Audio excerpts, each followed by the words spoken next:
네, 좋습니다. 아, 오늘 요한계시록 여섯 번째네요. 우리 오늘 12장에서부터 16장, 일곱 대접, 일곱 시리즈 심판의 마지막이죠. 예, 그리고 12장에서 14장 중간 이야기, 오늘 16장까지 공부할 예정입니다. 네, 지금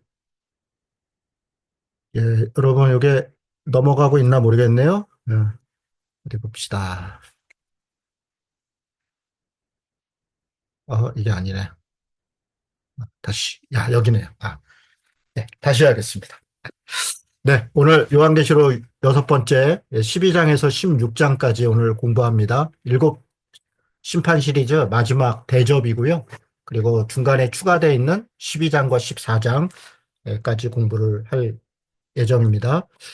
네, 우리 그동안 다섯 번, 쭉 11장까지 왔고요.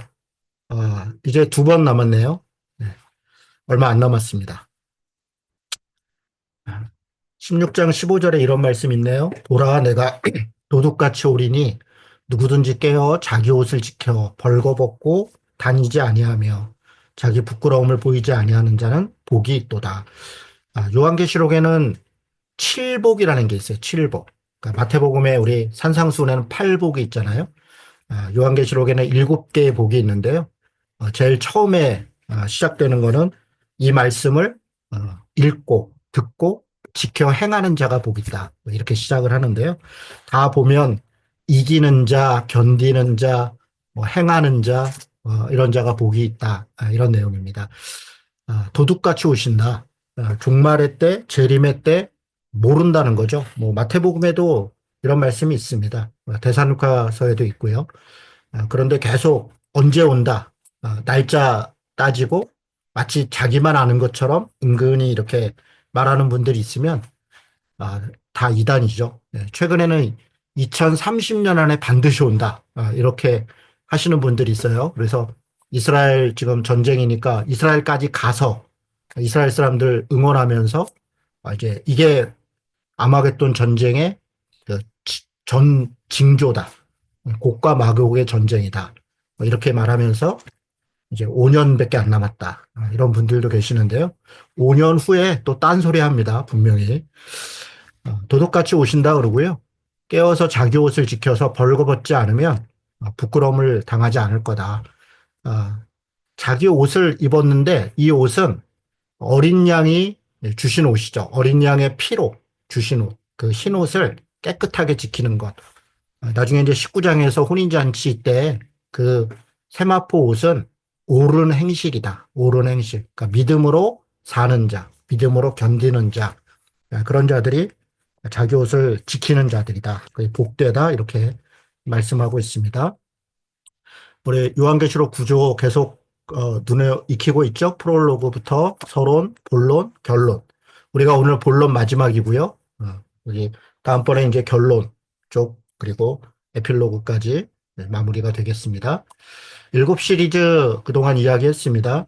일곱 인, 일곱 나팔, 일곱 대접이 역사나 시간, 어떤 사건의 연속, 순서가 아니라 반복이다. 반복이라고 말씀드렸어요. 초림하고 재림 사이에 반복이다. 반복이다. 다 일곱이죠. 완전 수입니다. 그러니까 일곱 개의 어떤 사건이 있다. 일곱 개의 어떤 역사가 있다. 그런 얘기가 아닙니다. 어, 요한계시록에 나오는 숫자들은 다 상징적 숫자이고 7이라고 하는 숫자는 완전한 어떤 기간을 말하고 있는 거죠. 그래서 일곱인, 일곱 나팔, 일곱 대접이 재림과 초림 사이에 영적인 전쟁을 의미합니다. 그렇게 볼 수 있는 이유 중에 뭐 구조가 거의 같죠. 일곱인, 일곱 나팔, 일곱 대접이 4 플러스 1 플러스 1 플러스 1 혹은 4 플러스 3. 내용이 거의 같습니다. 중간에 추가된 것도 같고요. 그리고 앞에 네 개는 자연계에 대한 거, 뒤에 세 개는 사탄 진영에 대한 거, 이렇게 내용이 거의 비슷합니다. 일곱인과 일곱 나팔에 추가가 있죠. 7장, 10장, 11장. 우리 내용 살펴봤었는데요. 일곱 대접에는 추가가 없죠. 대신 앞에 12장에서 14장을 이 추가됩니다. 그래서 전체를 마무리하는 추가가 있습니다. 이따가 좀 내용은 더 자세히 보고요. 마지막 일곱 번째 심판들이 뭐 우박이라든가 우레라든가 지진 뭐 이런 모든 것들이 다 비슷하죠. 그러니까 하나님의 임재를 나타내고 종말을 상징하는. 그래서 이런 내용들을 가만히 보면 이게 세 개의 심판이 반복되고 있는 거구나 이렇게 뭐 알 수 있습니다. 자, 오늘은 12장부터 우리 16장까지 볼 텐데요. 먼저 추가되어 있는 12장에서 14장 내용을 보겠습니다. 자, 12장에서 14장은 일곱 인과 나팔 앞에 있었죠? 그 인과 나팔 심판과 우리 15장 이후에 16장까지 나올 마지막 대접 심판을 연결하는 내용입니다. 12장, 14장이 그 내용들을 연결하고 있어요. 어떻게 연결하나? 앞에 썼던 내용들을 거의 그대로 사용해요. 그리고 또 뒤에도 사용하고. 그러니까 짐승, 우리 앞에도 짐승의 표, 뭐 14만 4천, 3년 반, 1260일, 이긴 자들, 이런 용어들이 앞에 계속 나왔었잖아요. 오늘 12장, 14장에도 동일한 표현들이 나오고요.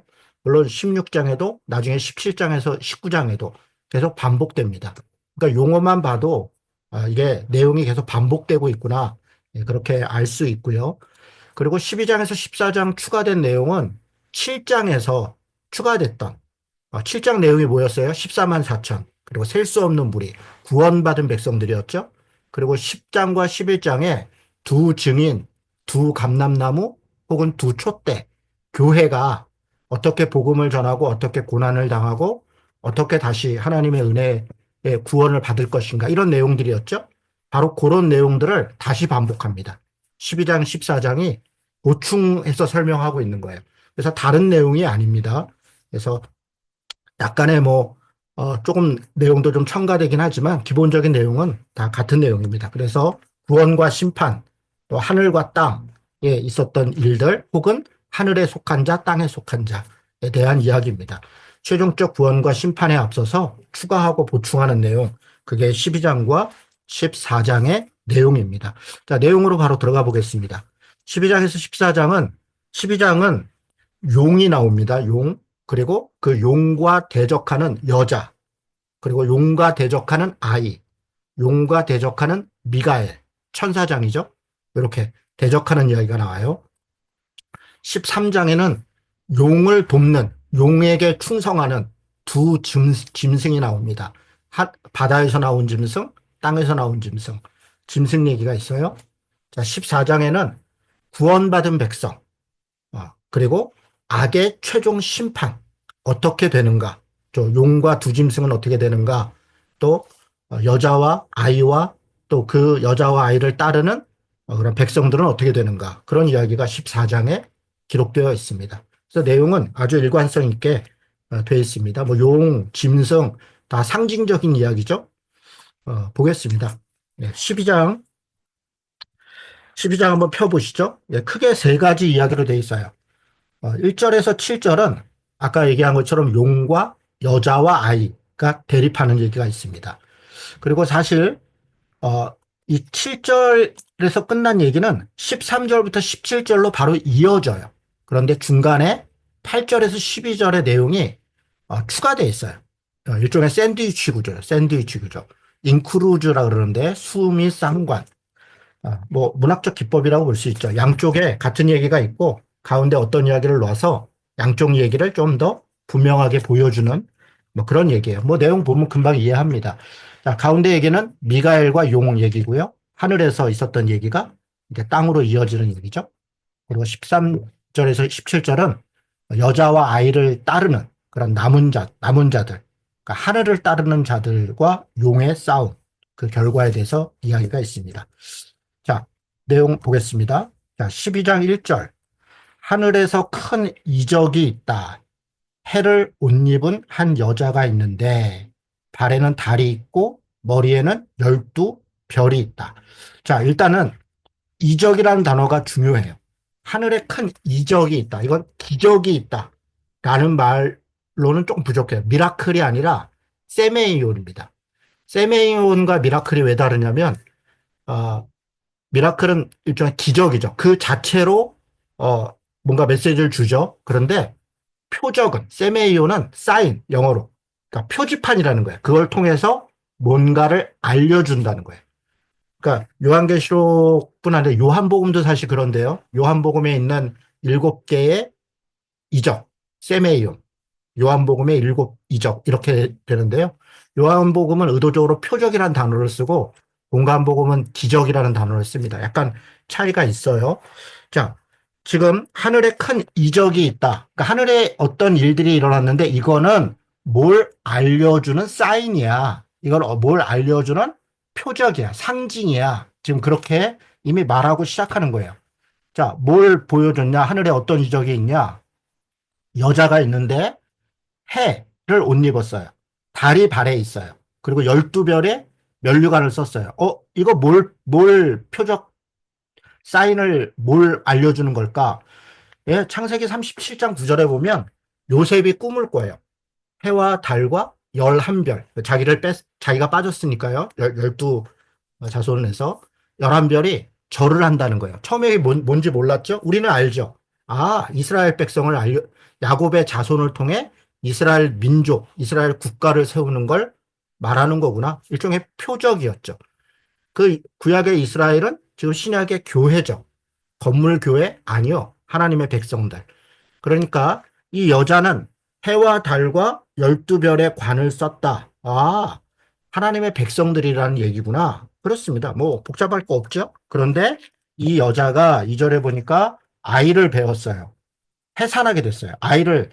하나님의 공동체에서 어떤 아이가 나와요. 근데 이 아이가 누구냐? 5절에 보니까 아들을 낳는데 장차 철장으로 만국을 다스릴 남자예요. 우리 이거 딱 보면 알잖아요. 이게 뭐예요? 아, 얘 메시아. 예수님. 그렇구나. 뭐 시편에도 있고 이사야에도 동일한 단어 있는데 제가 일일이 안 찾겠습니다. 왜냐하면 우리가 뭐 다 아는 거예요. 나중에 꼭 필요하신 분들은 찾아서 강의하실 때 쓰면 되는데 뭐 굳이 안 찾아도 아, 교회가 이스라엘 공동체가 결국 구약에서는 메시아가 온다 그랬고 그리고 신약에서는 다시 오실 메시아에 대해서 말하고 있구나. 그렇습니다. 자, 다시 3절로 가보면요. 또 하늘에 다른 이적이 있어요. 아, 다른 표적이 있어. 뭐냐? 붉은 용이 있는데 머리가 7이에요. 뿔이 10개예요. 머리가 7이고 뿔이 10개면 뭐 무겁겠죠, 뭐. 네, 농담이고요. 구약에 다니엘서에 보면 머리가 7이다. 그럼 머리가 진짜 7개라는 게 아니라 완전수잖아요. 그러니까 굉장히 지혜로운 자라는 거예요. 뿔이 10개라는 건 왕관을 썼다는 건 권력. 그러니까 구약 다니엘서에서는 왕들을 얘기해요. 왕들. 혹은 국가. 국가나 왕들을 얘기할 때 뿔을 썼다. 뭐 왕관을 썼다. 그렇게 얘기해요. 자, 붉은 용이 있는데 머리가 7개고 뿔이 10개고 7왕관을 썼다. 굉장히 능력 있고 나름대로 역량이 있다는 거예요. 그럼 이게 누구냐, 이 붉은 용이. 9절에 또 설명해 놨어요. 큰 용이 내쫓겼는데 옛뱀 곧 마귀다. 사탄이다. 마귀와 사탄은 같은 말이에요. 사탄은 히브리어고요. 히브리어로 사단이고요. 그걸 헬라어로 그리스어로 번역한 게 디아볼로, 마귀예요. 그걸 우리말로는 마귀라고 번역하고 디아볼로예요. 그러니까 마귀와 사탄은 같은 거죠. 그러니까 옛뱀, 곧 마귀, 곧 사탄이다. 아, 그렇군요. 붉은 용이 하늘에 있어요. 마치 하나님의 백성과 또 하나님을 따르는 자들과 또 용이 이렇게 대척점에 있는 거예요. 12장 4절에 보니까 그 용이 꼬리가 하늘의 별 3분의 1을 끌어다가 땅에 던졌다. 이게 던졌다. 스스로 던진 게 아니라 사실 나중에 이제 7절부터 보면 쫓겨난 거죠. 하늘에서. 자기가 하나님처럼 하나님 행세하려다가 미가엘과 전쟁을 했고 쫓겨난 거죠. 그러니까 하나님의 내침을 당했다. 또 따르는 자들이 있었다는 거예요. 별 3분의 1이. 이게 나중에 이제 귀신들이죠. 따르는 거예요. 자, 이들이 이제 뭘 하냐. 12장 6절에 보니까 아이를 하나님과 보좌 앞에 보니까 여자가 5절에 아이를 낳는데 하나님께서 그 아이를 보호하려고 했더니 6절에 그 여자가 광야로 도망하매. 왜 도망했어요? 나중에 뒤에도 나오고 뭐 중간중간 나오지만 붉은 용이 여자 그리고 아이를 괴롭히니까 특히 아이를 죽이려고 하니까 도망을 갔어요. 그랬더니 거기서 1260일 동안 그를 양육하기 위하여 하나님께서 예비하신 곳에 있더라. 1260일. 우리 기억나시죠? 앞에 3년 반, 42달, 일정한 기간 동안 광야에서 하나님의 백성들이 영적 전쟁을, 때로는 고난을, 때로는 구원을, 그러면서 살아갈 것이다. 뭐 초림에서 재림까지, 예, 기간으로 볼 수 있겠죠? 자, 이렇게, 12장은 지금 그런 이야기들을 좀 쭉 해주고 있고요. 그리고 원래는 13절로 가면 용이 자기 땅에서 내쫓겼는데 남자를 낳은 여자를 박해하더라 이러면서 내용이 이어지는데 중간에 용이 어떻게 왔는가를 약간 추가로 좀 설명을 해요. 하늘에서 전쟁이 있었대요. 미가엘과 그의 사자들이 용과 더불어 싸웠어요. 뭐 그런데 뭐 어떤 싸움인지 우리는 모르죠. 그러나 뭐 결과는 알죠. 뭐라고 되어 있어요? 미가엘이 이겼어요. 이겼으면 됐죠. 뭐 복잡하게 따질 거 없어요. 그래서 용과 사자들은 요 라이언 아니고요. 영적 존재들, 그러니까 용을 따르는 자들이 내쫓겼어요. 어디로? 땅으로 쫓겨났겠죠. 땅으로. 그랬더니 12장 12절에 보니까 하늘과 그 가운데 거하는 자들은 즐거워하고 왜요? 뭐 용과 귀신들이 다 쫓겨났으니까 하늘에 거하는 자들, 하늘을 따르는 자들은 즐거운 거죠. 반면 땅과 바다는 화가 있다. 여기 생략한 단어가 있는데 거하는 자들. 그러니까 땅과 바다에 거하는 자들 혹은 따르는 자들 화 있다. 고난을 당할 것이다. 그래서 그들이 쫓겨났고 그리고 12절에 보니까 자기 때가 얼마 남지 않은 줄 알고 크게 분내어서 너희에게 내려갔다. 내려갔으니까 이제 자기 그 때가 얼마 안 남았으니 같이 죽을 자들 꼬시고 미혹하고 또 괴롭히고 그런다는 거예요. 12장 10절에 보면 그 용과 내려간 천사들을 참소하던 자들이다. 또 하나님의 말씀 또 11절에는 우리 형제들이 어린 양의 피와 자기들이 증언하는 말씀으로 그를 이겼다. 그러니까 이것이 대단히 영적인 전쟁이다. 실제적 전쟁이 아니라 영적 전쟁을 이야기로, 상징으로 지금 이야기하고 있다. 이렇게 금방 알 수 있죠. 자, 12장 13절로 갑니다. 어려울 거 없죠? 예, 그냥 있는 그대로 제가 읽어드렸고 간단하게 설명을 드린 겁니다.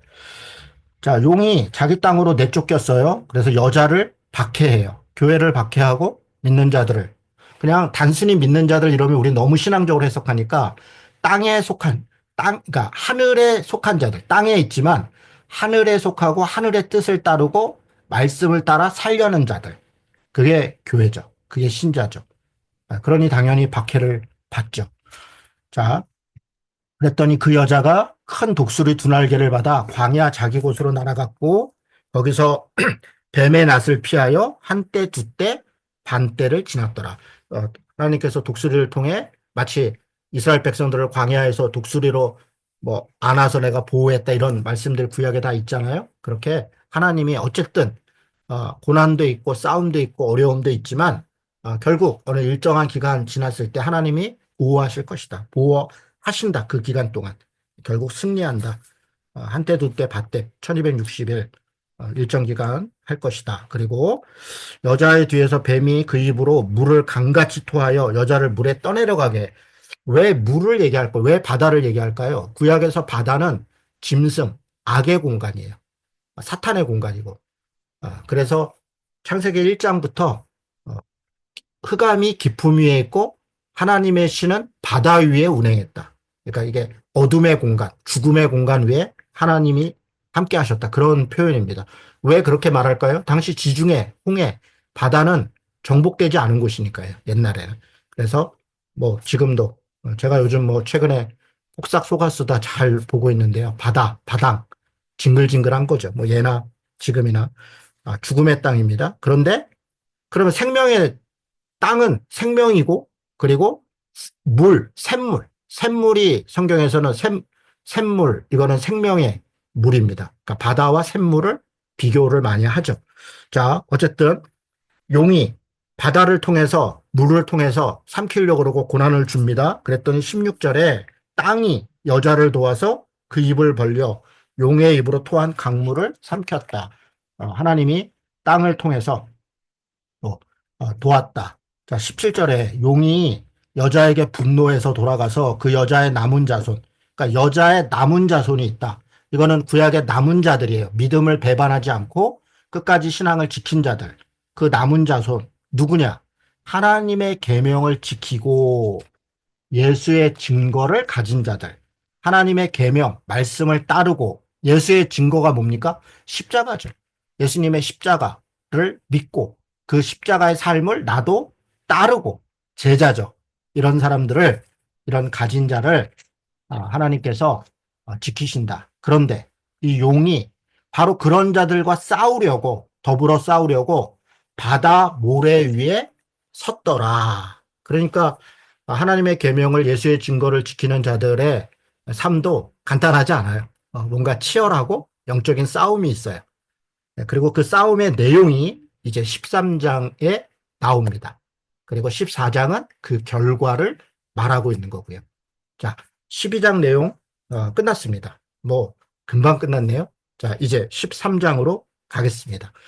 용이 모래 위에 섰어요. 그리고 하나님의 남은 자들, 여자를 따르는 하나님의 아이를 따르고 여자를 따르는 하나님의 계명을 지키고 또 어, 예수의 증거를 가진 그 남은 자들과 어떻게 싸우는가 13장에 좀 다시 보겠습니다. 자, 13장은 두 부분으로 되어 있어요. 첫 번째는 첫째 짐승이 있어요. 이제 남은 자들 또 하나님 하늘에 속한 자들과 싸우는 존재죠. 첫째 짐승 바다에서 나옵니다. 둘째 짐승 땅에서 나옵니다. 이 두 존재가 이제 하나님의 사람들과 싸움을 합니다. 자, 첫째 짐승이 누구냐? 13장의 첫째 짐승을 이야기할 때 네 가지 모티브가 사용돼요. 모티브가 뭡니까? 상징. 그러니까 구약과 어떤 이야기들을 통해서 이 짐승이 누구인가를 일종의 인용 혹은 상징, 비유로 설명을 해요. 네 개의 모티브가 뭐냐? 첫 번째, 다니엘서 7장에 보면요. 바다에서 네 짐승이 나와요. 사자 같고, 곰 같고, 표범 같고, 그리고 강한 짐승 같고. 우리 뭐 이게 나중에 뭐 바벨론, 페르시아, 뭐 로마 뭐 이런 식으로 이렇게 제국이죠. 제국, 국가. 강력한 힘을 가진 그런 국가. 또 그런 왕들에 대한 이야기인 것을 다니엘서는 이야기해요. 바로 그런 이미지를 가져와요. 가져와요. 그래서 첫째 짐승은 어떤 왕이에요. 그리고 그 국가의 세력이에요. 바다 괴물 얘기를 해요. 바다에서는 욥기에 보면 베헤몬, 리워야단, 뭐 하마라고도 하고 악어라고도 하고 이런 이제 큰 용이라고도 하는 그런 큰 짐승, 바다 괴물. 토마스 홉스인가요? 그런 사람들은 리워야단을 이제 국가라고 그러죠. 국가. 리워야단. 그 용, 국가를 리워야단이다. 뭐 이렇게 철학적으로 표현하기도 하는데요. 어쨌든 바다 괴물. 그러니까 강력한 힘을 가진 제국. 그리고 그 왕. 이게 첫째 짐승의 모티브입니다.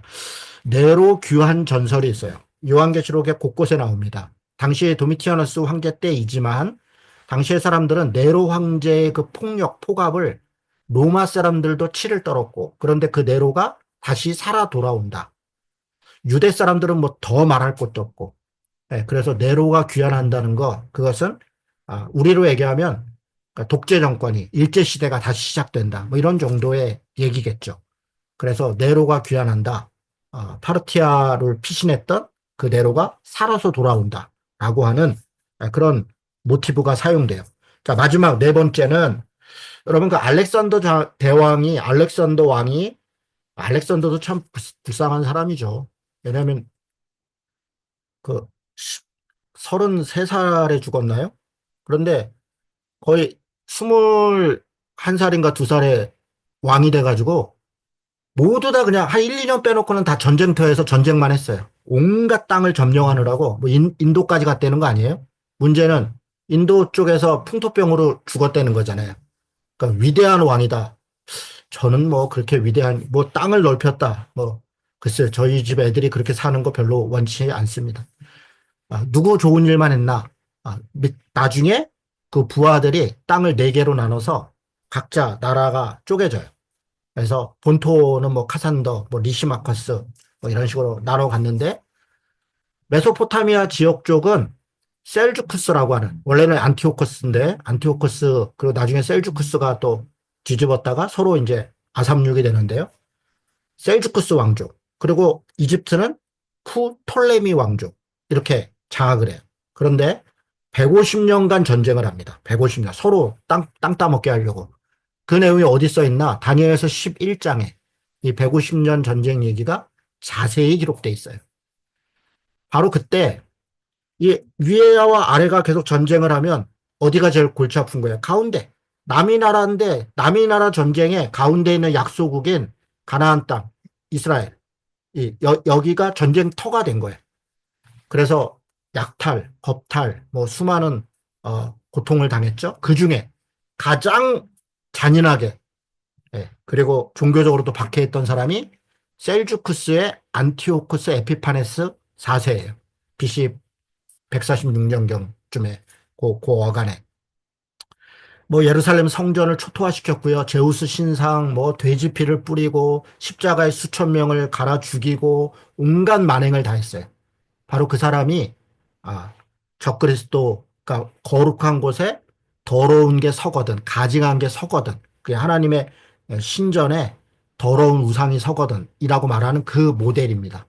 바로 이런 안티오코스 에피파네스 4세 이런 네 가지 모티브 그러니까 바다에서 올라오는 짐승, 제국, 왕, 바다 괴물들, 국가, 힘 그리고 네로의 귀환, 셀주쿠스의 안티오코스 에피파네스 4세 이런 네 가지 모티브가 지금 첫 번째 짐승을 지금 설명하기 위해서 사용된 모티브들이에요. 그러니까 이런 존재라는 거예요. 첫 번째 짐승이. 자, 내용을 보겠습니다. 내가 보니 바다에서 한 짐승이 나오는데 뿔이 10개고 머리가 7개고 뿔에는 왕관이 있다. 이거 어디서 봤어요? 어디서 봤죠? 아까 우리 용 설명할 때 붉은 용 12장 3절에 붉은 용 설명할 때 똑같아요. 그럼 이게 붉은 용인가? 아니요. 붉은 용과 닮은 붉은 용으로부터 권세를 받은 그런 존재예요. 그 뿔에는 열 왕국이 있고 신성을 모독하는 이름이 가득하더라. 2절에 보니까 이렇게 있잖아요. 용이 자기 능력과 보좌 권세를 그에게 주었다. 그러니까 사탄의 권세, 사탄의 힘을 받은 자, 그 자가 지금 첫째 짐승이에요. 그런데 첫째 짐승은 어떤 어떤 존재냐? 2절에 보니까 표범 같고 곰 같고 사자 같고 이건 아까 다니엘서에 있었던 그런 제국의 모습이죠. 그러니까 그 제국의 나라 혹은 그 왕들처럼 강력한 그런 힘을 가진 권력을 가진 그런 왕 같은 존재가 첫째 짐승이구나. 뭐 금방 알 수 있죠. 13절 3절에 그의 머리 하나가 상하여 죽게 됐는데 다시 살아났다. 예. 지금 이 네로는 자기 목을 이렇게 자기 스스로 자결했다. 목을 찔러 죽었다. 목을 뱉다. 뭐 이런 그 이야기가 있어요. 그리고 도망갔다 다시 돌아왔다. 그러니까 이건 사실 정확히 네로의 환생을 지금 표현하는 건데 어쨌든 신기하겠죠. 뭔가 죽은 것 같은데 다시 살아나서 두렵고 힘 있는 자가 죽은 줄 알았는데 다시 살아났다. 이러면 뭐 깜짝 놀라는 거죠. 다시 돌아왔는데 놀랍게 여기 사람들이 막 짐승을 따라요. 그랬더니 용이 짐승에게 권세를 주므로 용에게 경배하고 짐승에게 경배하고 누가 이 짐승과 싸울 거냐? 누가 이와 더불어 싸우겠느냐? 한탄을 합니다. 너무나 힘도 세고. 자, 5절에 보니까 짐승이 과장되고 신성모독을 말하는데 42달 동안 일할 권세를 얻었다. 42달. 앞에 우리 봤어요. 3년 반. 한때 두때 반때. 여자가 광야에 있었던 1260일. 같은 얘기입니다. 그러니까 짐승이 활동하는 시대와 여자와 그 남은 자들이 활동하는 시간이 같은 기간이에요. 서로 싸우는 거죠. 저 용을, 누가 저와 싸우겠느냐. 결국 하나님을 따른 하나님의 백성들이죠. 6절에 짐승이 입을 벌려 하나님을 향하여 비방하는데 그의 이름과 그의 장막 하늘에 곧 그의 장막 하늘에 사는 자들을 비방하더라. 하늘을 사는 자들, 하늘을 따르는 자들 비방하더라. 또 권세를 받아 성도들과 싸워 이긴다. 하늘에 권세를 받은 자, 하늘을 따르는 자들이 누구예요? 교회, 성도를. 그런데 그가 이겨요. 누가? 짐승이 이기는 것 같아요. 그런데 이기는 것 같은 거예요. 이기지 못합니다. 일시적으로 이기죠. 우리 11장에도 두 증인이, 두 감람나무, 두 촛대가 죽잖아요. 그러나 다시 부활하죠. 일시적으로 승리하는 것 같으나, 그러나 하나님이 궁극적으로 다시 살리죠. 죽임을 당한 어린 양의 생명책에 창세 이후로 이름이 기억되지 못하고 이 땅에 사는 자들은 다 그 짐승에게 경배하더라. 땅에 사는 자들, 하늘에 사는 자들, 이렇게 지금 구별해서 얘기해요. 그래서 이런 고난이 있고 영적 싸움이 있으니 사로잡힐 자, 칼에 죽는 자, 뭐 이런 고난이 있어요. 그래서 인내와 믿음이 필요하다. 사실 인내와 믿음은 다른 게 아니에요. 믿음이 뭐냐? 그 인내라는 거예요. 그래서 요한계시록은 이긴 자들 많이 얘기해요. 요한계시록이 말하는 믿음은 하나님의 궁극적 승리를 믿고 참는 거예요. 견디는 거예요. 그냥 가만히 있는 게 아니라 믿음으로 싸우는 거예요. 그래서 싸우면서 인내하면서 승리하는 거. 그게 성도들이다. 자, 첫째 짐승 끝났어요.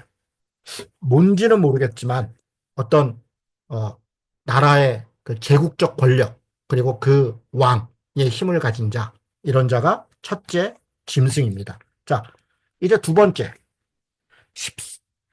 11절에 보니까 둘째 짐승이 있어요. 내가 봄에 또 다른 짐승이 땅에서 올라왔어요. 그런데 어린 양같이 두 개의 뿔이 있어요. 땅에서 올라왔고, 그러니까 바다가 아니라 땅에서 올라왔어요. 이건 어떤 사람이구나. 이렇게 또 느낄 수 있어요. 땅에서 올라왔으니까. 그리고, 두 뿔이 있는데 용처럼 말을 한다. 근데 여기 두 가지 있어요. 용처럼 말을 한다는 건 용을 닮았다는 거고, 근데 어린 양과 같이 두 뿔이 있어요. 어린 양은 뭐예요? 메시아죠. 우리 5장에 어린 양이 뗄 것이다. 근데 어린 양이라는 게 아니라 어린 양 같다. 비슷하다. 그럼 뭐예요? 메시아를 흉내내는 거죠. 거짓 선지자죠. 누군가가 마치 자기가 메시아인 양, 마치 그리스도인 양, 뭔가 영적인 대단한 능력이 있는 양, 그렇게 흉내를 내는 존재가 둘째 짐승이에요. 자, 그런데 12절을 보니까 그가 먼저 나온 짐승의 모든 권세를 그 앞에서 행하고, 어떤 권세를요? 첫째 짐승, 그러니까 13장 1절에 바다에서 나온 짐승의 권세를 그 둘째 짐승이 행한다는 거예요. 땅과 땅에 사는 자들을 처음 짐승에게 경배하게 하고 곧 죽게 되었던 상처가 나은 자니라. 죽게 되었던 상처가 나은 자, 살아서 돌아온 자를 섬기도록 하는 거짓 선지자, 어떤 권력 혹은 어떤 절대적 왕, 힘을 거짓 선지자로 숭배하도록 하는 자, 그 자가 둘째 짐승입니다. 어떻게 숭배하게 하나? 큰 이적을 행해요. 뭐 불이 내려오게도 하고 14절에 보니까 미혹하고 뭘로 미혹됩니까? 돈으로, 성으로, 은사로, 이런저런 기적으로, 어떤 복으로 이런 걸로 미혹하는 거죠.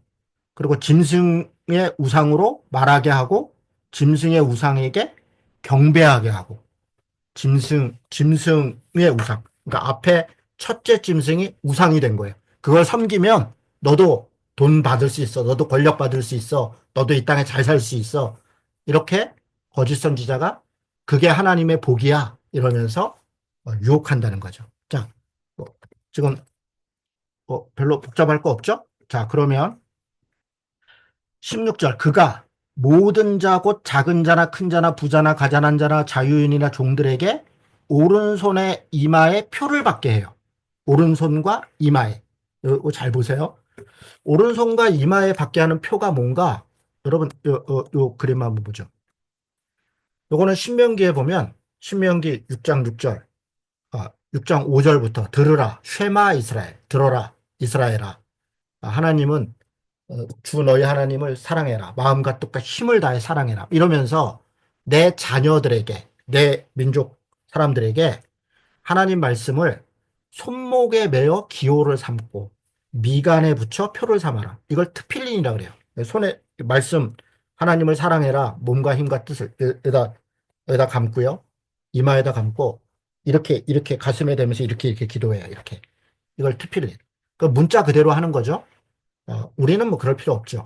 그러니까 이런 것이 구약에 있는 거예요. 마치 이와 같이 짐승의 표도 이마와 손에다. 이 구약의 내용을 그대로 알아들으니까. 그 다음에 내 집 문설주와 바깥문에도 이렇게 갑이 있어요. 그 안에다가 말씀을 써서 붙여놔요. 그걸 매주자라 그래요. 매주자. 어, 호텔에도 해놔요. 제가 이스라엘 갔더니 호텔에도 그 앞에 이렇게 붙여놨더라고요. 나가면서 기도하고 손을 대고 들어오면서 이렇게 기도하고 예, 그렇게 해요. 자, 요런 것들처럼 이것처럼 오른손과 이마에 짐승이 주는 표를 받아라. 자, 17절에 누구든지 이 표를 가진 자 외에는 매매를 못한다. 그러니까 이 표가 없으면 장사를 못해. 먹고 살 수가 없어. 경제적으로 어려워. 그러니까 내 말 안 들으면 이 표를 받는다는 것, 인을 받는다는 것 따른다는 거거든요. 거기에 순종한다는 거. 그거 하지 않으면 먹고 사는 게 어렵다는 거예요.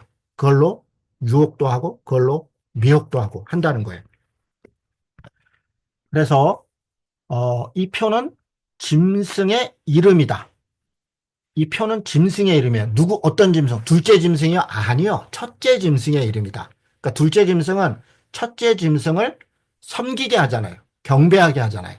그러니까 첫째 짐승의 이름을 표로 준다는 거예요. 첫째 짐승의 이름인데 그 이름은 숫자다. 숫자로 돼 있다. 아니, 이름이 왜 숫자로 돼 있어요? 이름이 숫자로 돼 있어요. 당시에는 숫자를 가지고 물건이나 사람이나 이런 것들을 불렀어요. 그걸 게마트리아라 그래요. 한번 볼까요? 자, 여러분 요게 그 히브리어예요. 히브리어가 숫자예요. 뭐 저 왼쪽부터 이제 알레프부터 해서 알레프, 베트, 김멜 이렇게 이제 알파벳 이름이에요.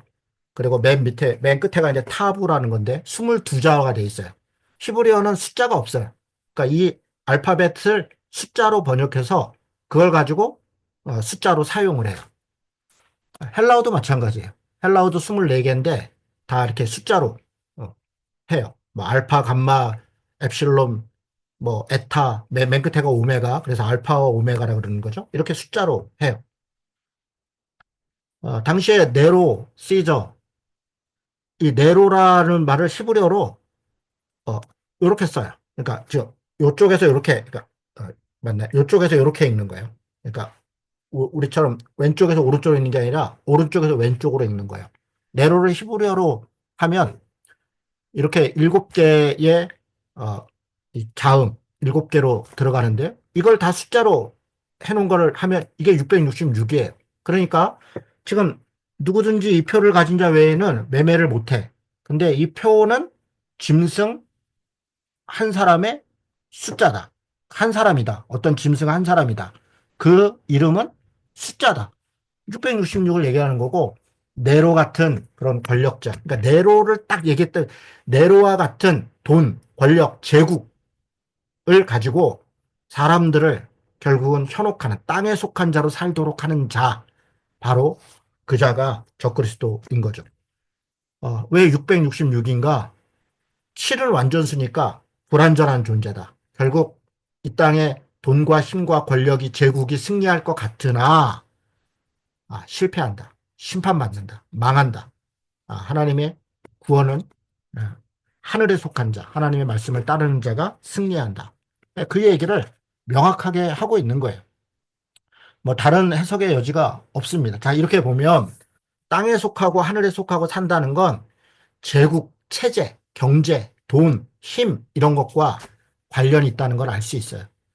여러분 대개 우리 기독교인들은 적그리스도나 이런 걸 해석할 때 공산당, 공산주의자 이렇게 해석해요. 물론 경제 시스템이니까 그렇게 얘기할 수 있어요. 그러나 제가 볼 때는 오히려 유혹이 되는 거는 자본주의예요. 돈과 힘과 권력으로 사람들을 미혹하고 유혹하고 경배하게 하고 그거 안 따르면 살 수 없게 하고 그게 오히려 제국이에요. 예전에 페르시아, 로마, 뭐 아시리아, 바벨론 다 그렇게 공산주의자들처럼 그렇게 강압하고 폭력으로 다스렸던 게 아니에요. 다 유혹, 미혹, 권세 주고 돈 주고. 일제시대 40년 우리나라의 친일파들이나 일본을 따랐던 사람들이 다 잘 산 거예요. 독재 정권 때 잘 사는 사람들은 다 경제적으로 다 잘 사는 거예요. 그게 다 유혹이고 미혹이에요. 말씀을 따라 살고 정의를 따라 살고 평화를 따라 사는 자들은 고난을 당했던 거야. 지금 그 얘기를 하는 거예요. 실제로 이 시대에 도미티아누스 황제 때 예수 믿어 안 믿어로 고난받는 게 아니에요. 경제적 문제로 이런저런 어려움들이 있는 거예요. 그리고 그들에게 있어서 신앙은 단지 내가 믿냐 안 믿냐 그런 정도가 아니라 어떤 삶을 살 것인가, 어떤 삶을 살 것인가에 대한 것이 당시 신앙이에요. 황제를 따르고 그들의 체제를 따라 살 것이냐, 아니면 예수를 따라 말씀을 따라 믿음으로 살 것이냐. 바로 그런 것들을 얘기하던 때에 황제와 돈과 권력을 따르던 것이 곧 승리가 아니다. 그게 하나님의 복이라고 생각했던 많은 유대인들, 그게 사탄의 회다, 오히려. 하나님의, 주님의 말씀을 따라서 고난과 어려움을 따라 살아가는 것, 그게 진정한 믿음이다. 그렇게 말하고 있는 거예요.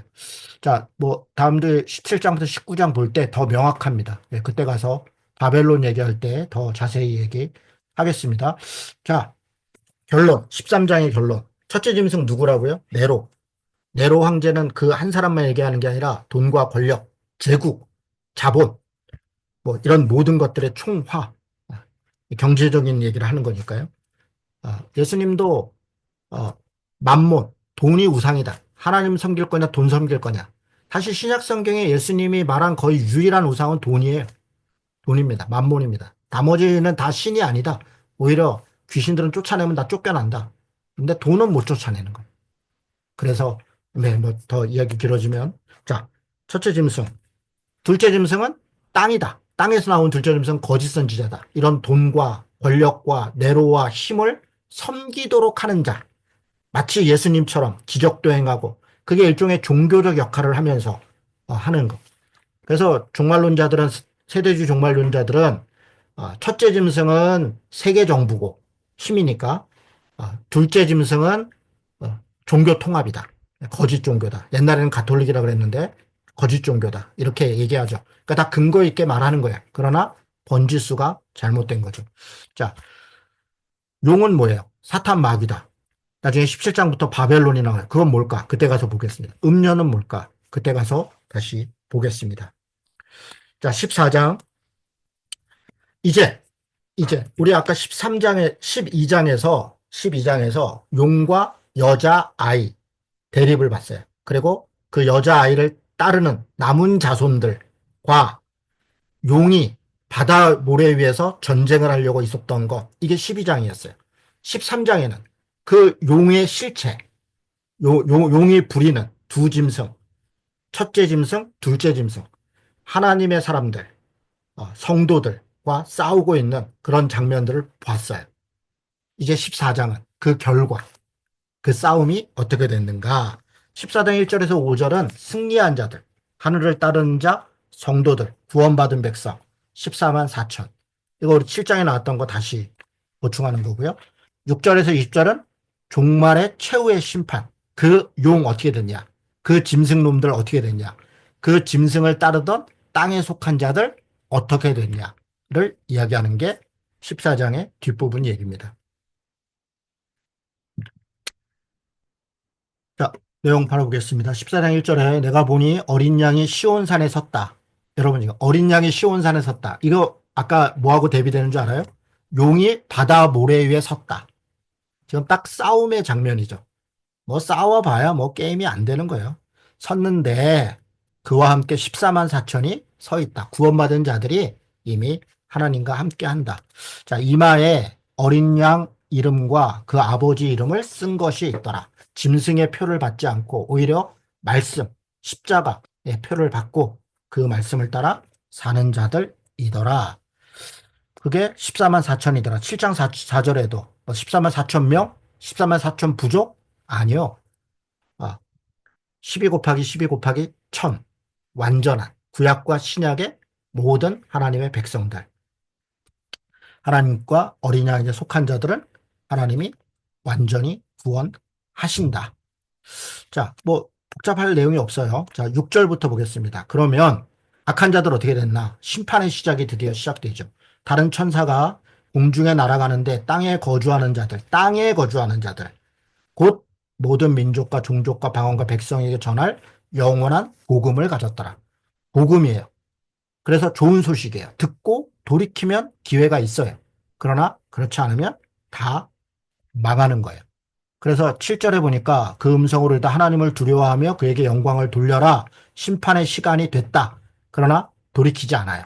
8절에 보니까 또 다른 천사고 둘째가 뒤를 따라서 무너졌도다 무너졌도다. 큰 성 바벨론이요. 바벨론이 뭔가 17장에 또 나와요. 그래서 그때 얘기하겠습니다. 결국 이 용을 따르는 그리고 짐승을 부리는 가장 큰 체제, 권력, 힘, 돈 이런 가장 강력한 제국 바벨론이 무너졌다. 한순간에 무너졌다. 네, 그런 얘기예요. 자, 모든 나라에게 음행으로 말미암아 진노의 포도주를 먹이던 자다. 진노의 포도주를 먹이고 짐승의 표를 하고 그러니까 그게 달콤한 것 같으나 다 죽음의 포도주였다는 거예요. 자, 또 다른 천사가 셋째가 뒤를 따라 큰 음성으로 이르되 만일 누구든지 짐승과 그의 우상에게 경배하고 그 이마나 손에 표를 받았으면 망한다는 거예요.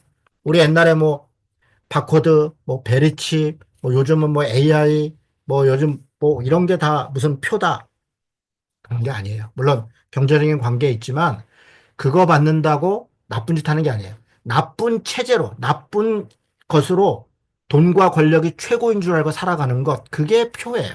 그게 표입니다. 뭐, 그런 얘기도 또 기회 되면 하겠습니다. 아, 그래서 그도 하나님의 진노의 표도주를 마실 것이다. 결국 불과 유황의 고난을 당할 것이다. 밤낮 쉼을 얻지 못할 것이다. 결국 짐승과 그의 의상을 경배하는 자들은 멸망할 것이다. 그게 11장까지 얘기입니다. 자, 12절에는 성도의 인내가 여기 있다. 믿음을 지키는 자는 여기 있다. 이런 과정에 성도의 인내와 믿음 앞에서 잠깐 얘기했었죠. 다시 한번 상기시켜요. 그런데 성도의 인내와 믿음을 얘기하면서 13절에는 성령이 이르시되 그들이 수고를 그치고 쉬는데 그들이 행한 일 따름이다. 그러니까 인내라는 게 가만히 있는 게 아니라 적극적으로 믿음을 행하고 복음을 행하고 사랑과 평화를 행하고 공평과 정의를 행하는 것. 그게 믿음을 지킨 것이다. 이렇게 말하고 있는 거예요. 자, 14장 13절. 그래서 행한 일에 대해서 이야기했습니다. 자, 어떻게 됐다는 거예요? 예. 땅에 속한 자들은 멸망하고 영원한 쉼이 없는 고통 가운데 죽음 가운데 갈 것이다. 그리고 성도는 인내와 믿음으로 행함으로 결국 구원받을 것이다. 자, 14절부터는 최종적 심판 얘기가 나옵니다. 구름 위에 인자 같은 이가 있어요. 구름 위에 인자 같은 이가 이건 다니엘 7장 13절에 인자 같은 이가 구름같이 올 것이다. 그 말씀을 그대로 인용하고 있는 거예요. 재림이죠. 이제 마지막을 얘기하는 거예요. 그 머리에는 금 면류관이 있고 손에는 예리한 낫이 있다. 19장의 뒷부분에 가면 날카로운 검을 가졌다. 낫을 가졌다. 뭐 수확하는 거예요. 수확을 하는 겁니다. 자, 또 다른 천사가 성전으로부터 나와서 휘두르소서. 그래서 땅에 휘둘렀더니 포도송이들이 막 걷어졌다. 사실 이거는 멸망시키는 겁니다. 좀 끔찍한 얘기지만 머리를 자른 걸 포도송이로 비유한 거예요. 그렇게 해서 다 결국 멸망시킬 자들을 멸망시켰는데 19절에 진노의 큰 포도주 틀에 원래 포도 따가지고 포도주 할 때 틀에 넣고 막 발로 막 밟거든요. 그러면 즙이 막 나오는 거예요. 그렇게 완전히 멸망시킬 거다.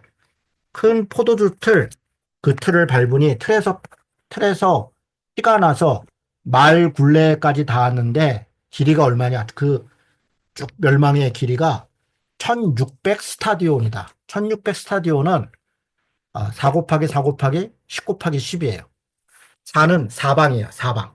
그러니까 모든 세계를 얘기해요. 구약의 세계, 신약의 세계, 완전한 세계, 전 세계를 얘기하는 거예요. 온 세상, 온 권력. 이게 1600 스타디온이에요. 1600 스타디온은 약 320km인데 이스라엘 남과 북 대략적 길이에요. 그러니까 당시 이스라엘을 놓고 지금 얘기를 하는 거니까 그 전체, 그러니까 이게 온 세계를 지금 대표해서 얘기를 하는 거예요. 그래서 완전히 심판될 것이다. 이렇게 말하고 있습니다. 자, 14장까지 끝났어요. 12장에 여자와 아이를 따르는 남은 자들, 그리고 용과 전쟁, 싸움이 있다. 고난도 있다. 13장에 그 용을 따르는 두 짐승과 영적 싸움들이 있다. 14장에 결국 구원받을 것이다. 결국 다 심판할 것이다. 이렇게 12장에서 14장, 예, 초림부터 재림까지 계속 반복해서 말하고 있는 것입니다. 자, 이제 한 10분 정도 어, 대접 심판에 대해서만 더 이야기하겠습니다. 오늘 15, 16장까지 갑니다. 자, 15장에 1절 보겠습니다. 또 하늘에 크고 이상한 다른 이적을 보매 이적 아까 뭐라 그랬어요? 세메이온, 사인. 또 다른 사인을 보는데 일곱 천사가 일곱 재앙을 가졌다. 마지막 재앙이다. 대접 심판이죠. 하나님의 진노가 이제 마칠 것이다. 자, 이제 추가가 끝나고 드디어 마지막 대접 심판이 시작될 거다. 그런데 첫째 대접이 쏟아지기 전에 잠깐 구원받은 자들이 그러면 어떻게 됐는가를 또 한번 설명을 해요. 그게 2절부터예요. 불이 섞인 유리바다 같은 것이 있고 그리고 짐승과 그의 의상과 그의 이름의 수를 이기고 벗어난 자들이 유리바닥 가에 서서 하나님의 검은고를 가지고 무슨 말이에요? 불이 섞인 유리바다 같은 것. 이거는 세상이에요. 세상. 불타고 고난이 있고 싸움이 있고 전쟁이 있고 그걸 벗어났다는 거예요. 벗어났다. 구원받은 자들이 건너편으로 건너가서 거기서 검은고를 가지고 노래를 부르는데 모세의 노래, 곧 어린 양의 노래다. 모세의 노래가 뭡니까? 출애굽한 다음에 홍해 건넌 다음에 불렀던 노래. 그게 출애굽기 15장에 있습니다. 마치 그와 같이 구원받은 자들이 이집트에서 탈출해서 제국, 폭력, 억압, 노예의 삶, 그런 어려움에서 벗어나서 이제 새로운 삶, 광야의 삶, 이스라엘 약속의 땅으로 가기 위해서 노래했던 것. 그런 감사의 노래가 3, 4절에 기록되어 있습니다. 자, 일곱 대접 보겠습니다. 5절부터 15장. 내가 보니 하늘의 증거장막의 성전이 열리고 이 증거장막 이거 신천지가 써가지고 증거장막 곧 성전. 지금 15장 5절 하고 있어요. 네, 넘어가기 전에 15장 5절. 증거장막 곧 성전. 성전이 증거장막이에요. 왜요? 여러분 성전 안에 지성소가 있고 성소가 있어요. 그 지성소 안에 법궤가 있어요. 법궤 안에 뭐가 있냐? 아론의 쌍난 지팡이, 또 십계명, 그리고 만나. 다 하나님을 상징하는데 증거라는 건 십계명 돌판을 얘기하는 거예요. 하나님의 말씀의 증거, 하나님의 계명. 그 하나님의 말씀이 있는 장막, 곧 성전이죠. 이거 같은 겁니다. 증거 장막하고 성전을 다른 것으로 보면 안 돼요. 이거 좀 이단에서 쓰는 게 있어서 제가 좀 강조해서 말씀드립니다. 일곱 재앙을 가진 일곱 천사가 성전으로부터 나와 맑고 빛난 세마포 옷을 입고 가슴에 금띠를 띠고 세마포 옷을 입었는데 금띠를 떴다. 이건 제사장과 같은 제사장 옷을 입었다는 거예요. 내 생물 중에 하나가 영원토록 살아계신 하나님의 진노를 가득히 담은 금대접 일곱을 일곱 천사에게 주었는데 하나님의 영광과 능력으로 말미암아 성전의 연기가 가득 차매 일곱 천사 일곱 재앙이 마치기까지는 성전에 능히 들어갈 자가 없더라. 성전에 뭐 아무나 못 들어가죠. 하나님의 이제 진노가 시작되는 그 그때 이 향에 있는 연기가 뭐라 그랬어요? 성도들의 기도, 성도의 기도, 원망, 고통, 간절함, 간구, 뭐 정의에 대한 바램 이런 것들이 그냥 가득 차는 거예요. 심판을 불러내는 거죠. 뭐 우리 앞에 일곱 인 때도 받고 나팔 때도 받고 다 반복되고 있습니다. 자, 4 플러스 3이에요. 추가는 앞에 있었잖아요. 자, 4개. 1에서 4는 짐승의 표 받은 사람부터 시작해요. 이전에 천사가 대접을 쏟음에 짐승의 표 받은 사람과 우상에 경배한 자들에게 악한 독한 종기가 나더라. 여기 다 심판의 내용은 출애굽기 그 10개 재앙을 그대로 거의 그대로 다 사용하고 있어요. 그러니까 일종의 다 인용이고 비유죠. 이렇게 하나님의 심판이 결국 임할 것이다. 둘째, 천사가 대접을 쏟음에 죽은 자의 피 같이 되니 바다 가운데 모든 생물이 죽더라. 바다. 또 셋째 천사 강과 물 근원이 쓴 피가 되더라. 그래서 6절에 성도들과 선지자들의 피를 흘렸으니 그 피값을 오히려 갚을 것이다. 이런 얘기예요. 넷째 천사 8절에 해가 권세를 잃는다. 자연계가 또 어, 교란되는 거죠. 자연계가 움직이고 교란된다는 건 심판의 시작입니다. 왜? 하나님의 창조 질서가 무너지는 거니까. 또 9절에 이 재앙들을 행하는 권세를 가진 하나님의 이름을 비방하고 회개하지 않더라. 주께 영광을 돌리지 않더라. 끝까지. 자, 다섯 번째 천사가 짐승의 왕자. 그러니까 짐승, 아까 얘기했던 그 권력, 보좌, 왕자의 떡하니 앉아 있는데 거기다가 쏟아버린 거죠. 그래서 사탄 진영에 완전히 박살이 나더라. 그래도 끝까지 회개하지 않더라. 자, 여섯 번째 천사가 대접을 갖고 큰 강 유프라데. 지난번에도 나팔 불 때 유프라데 네 천사 났던 거 봤었죠? 반복되는 겁니다. 전쟁이 있다는 거예요. 동방에서 오는 왕들이 길이 예비됐더라. 고난이 있다. 개구리 같은 더러운 새 영이 용의 입에서, 짐승의 입에서, 거짓 선지자 입에서, 아까 13장에 있던 바로 그 용, 짐승, 거짓 선지자입니다.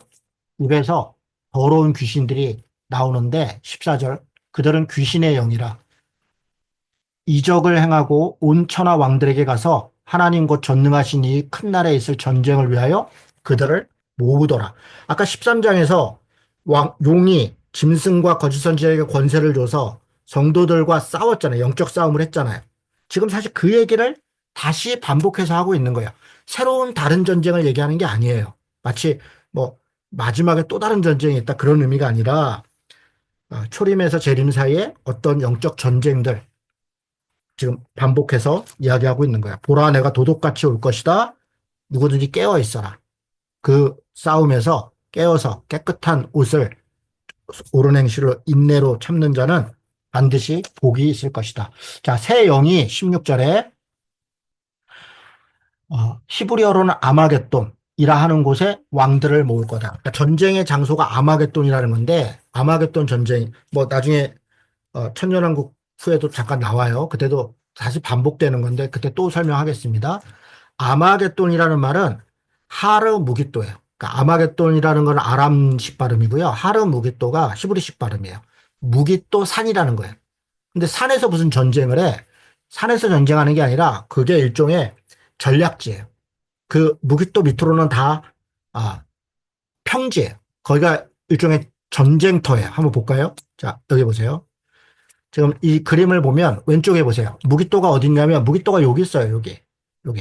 여러분 이게 지금 저게 보이는지 모르겠어요. 여기 이스라엘 평야하고 샤론 평야 사이에 이 무깃도에서 보면 이스라엘 평야, 샤론 평야, 압고 평야 이게 바로 보여요. 그러니까 무깃도에서 당연히 전쟁은 여기서 해요. 그러니까 아까 위에 있던 셀주크스하고 이집트가 중간에 와서 전쟁을 했다. 다 이 평야에서 했다는 거예요. 그러니까 전쟁에 대한 이야기를 할 때는 이들은 다 평야에서 전쟁. 그래서 무깃도를 얘기하는 거예요. 하루 무깃도 얘기하는 거예요. 그래서 바로 이곳에서 전쟁이 있을 거다. 이게 무깃도 평야의 그림입니다. 그러면 진짜 마지막 전쟁이 여기서 일어나나? 그런 얘기가 아니죠. 구약에 있었던 온갖 결정적인 전쟁들이 있었던 바로 그것을 얘기하면서 이와 같이 새 영, 더러운 용과 짐승과 이런 세력과 하늘에 속한 자들 또 하나님을 따르는 자들이 마치 이런 전쟁을 하듯이 영적 전쟁을 할 것이다 라고 말하고 있는 거예요. 자, 마지막 17절에 일곱째 천사가 대접을 공중에 쏟아요. 왜 공중에 쏟습니까? 에베소서 2장 2절에 보면 사탄은 공중 권세 잡은 자다. 하늘의 공중. 그래서 공중에 뿌린다는 것은 마지막 일격을 가한다는 거예요. 요한복음 19장 30절에도 공중에 하나님의 역사가 나타나는 것들을 얘기해요. 자, 그래서 공중에 쏟음에 큰 음성이 성전에서 보좌로부터 나서 이르되 되었다. 되었다는 게 뭐예요? 다 이루었다. 요한복음 19장 30절은 내가 다 이루었다. 지금 되었다. 다 이루었다. 같은 거예요. 그래서 하나님께서 이제 다 이루었다. 공중에다가 하나님이 대접을 쏟음으로 인해서 악의 세력을 완전히 망가뜨렸다. 그리고 나니까 번개와 음성과 우레소리가 큰 지진이 나서 하나님이 영광이 나타나고 큰 성이 세 갈래로 갈라지고 큰 성 바벨론이 완전히 박살나고 그렇게 어, 망가지더라. 그래서 하나님의 역사가 이루어졌다. 이렇게 끝납니다. 자, 이게 12장에서 14장 그리고 마지막 대접 심판에 대한 이야기입니다. 자, 녹화를 중지해 놓고 대화를 하겠습니다.